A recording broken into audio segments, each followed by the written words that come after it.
Hey there, in this tutorial I'll show you step by step on how to use MyTunes AI Music Generator in 2026 so you can easily create AI generated music for your projects.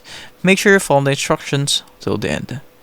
To use the MyTunes AI Music Generator, after installing or downloading it either on Google Play or on App Store, you can simply open it, and in here you would see that you need to subscribe first. And after subscribing on it, you would see in here that there are two options here, the song description or the lyrics mode.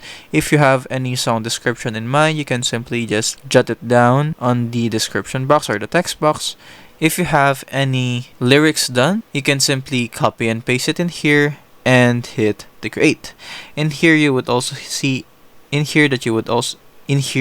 would also see that there are different kinds of emotions such as happy, chill, confident, or motivational one.